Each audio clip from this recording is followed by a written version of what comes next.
Alright guys, I just wanted to say a quick thank you for everyone who watched the video. It has over 50,000 views. I can't be more grateful for everyone who tuned in and watched that and left their comments in the comment section below. There is a few things since I shot that video kind of out of nowhere. I didn't really think about it too much.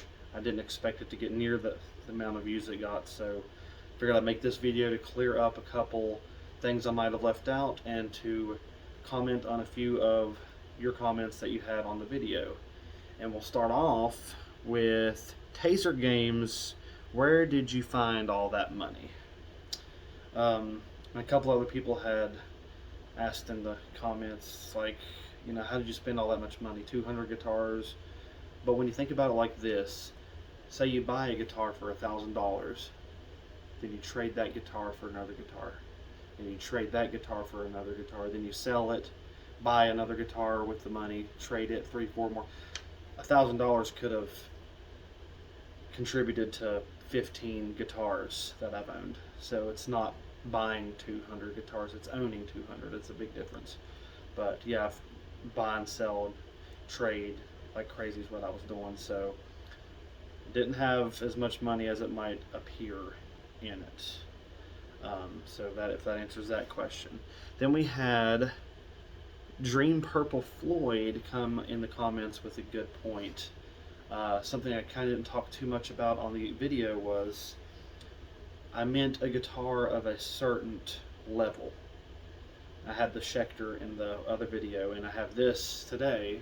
This is an EC1000 Deluxe from LTD, and I would also put this on that same level as the Hellraiser. It's once you get to this level is more or less what I'm talking about. You have locking tuners, you have a Graphtec nut, you have good fretwork. This has ebony board. You have name brand pickups and hardware, and that's what I'm getting at. This has a 5-piece neck. It's got a set neck and all that. Other models, which I've seen a lot in the comments, everyone tell them the models they have, and the 1000 series from LTD, even the 400 series from LTD. I would even throw in there your Schecter, Hellraiser, like I said, but also the SLS Elite, the Apocalypse, the PTs, any of those ones that they have the locking tuners and the name brand, that's what you're looking for. So it's around that, like Dream Purple Floyd was saying, $800 to $1,000 range is where that's kind of coming into play, which over this past year, inflation on guitars, it's really more or less 800 to up to like 1600, to be honest. You have your made in Mexico Charvels, like your SoCal and Sandemus, and your DK24 and 22 series, any of those. A lot of your Sterling models would be in that category.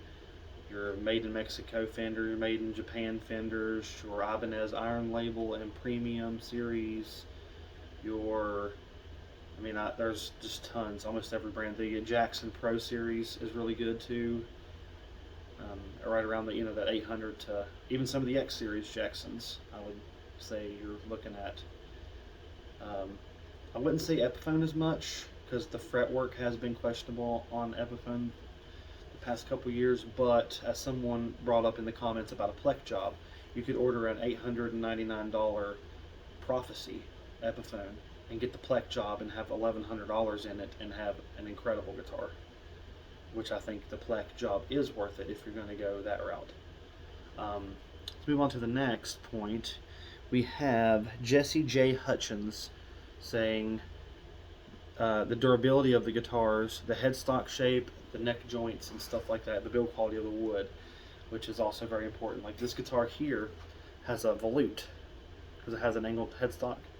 That strengthens the neck joint there, so that doesn't break easily. And their durability, got good hardware. This is good wood, mahogany. So just a couple other points that I thought of as well is I was not putting down high-end guitars. And a lot of people brought up the point of high-end guitars are for collectors and for value. and I understand that completely. The point of that video was for people who say they have this guitar right here and they're playing it and they're like, oh, I need to get an ESP version of this, or at least an E2, because I'm going to be so much better if I get the E2. And because I thought that too. I get the E2 and then it's like, it's no different than this. You're just wasting money. That's who it's for, not for collectors.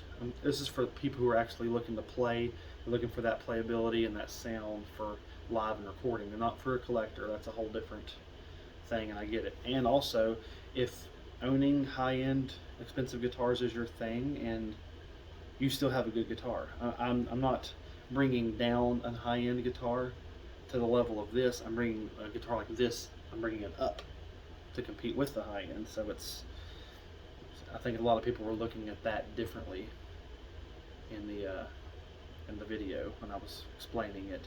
Yeah, I mean, I've had great, they're great too. High-end guitars are also great. It's just I'm saying you can get something like this and have just as good as experience playing out of one of these. But I can't say enough how I appreciate everybody commenting. I can't even keep up with the comments. I try to like and comment on some of them. It's just their notifications are coming in constantly, and it's great. I really appreciate everyone. If you would subscribe if you haven't, turn on the notification bell so you get notified when I post. I plan on getting more in depth with a lot of this, maybe doing a dedicated video for which guitar models that I would consider on this tier that I'm talking about. Maybe do some shootouts with my Kiesel. I want to do a pickup swap in the Kiesel. I really don't like the pickups that's in it. It's one of the reasons why I don't play it right now. So maybe I'll do a video on a pickup swap on that and compare before and after on that. But if you want to know any more about some content, you can look through my channel. Like I have the setup videos, I have demo videos of multiple guitars of all price ranges on here. You know, just have a look, and you'll never know what you're going to find. But just stay tuned and like, comment on this video. Might do a giveaway video here soon, since I now have over 1,400 subscribers. Maybe if I get up to 2,500, I'll do a giveaway of some kind. We can maybe set that up. But just stay tuned, and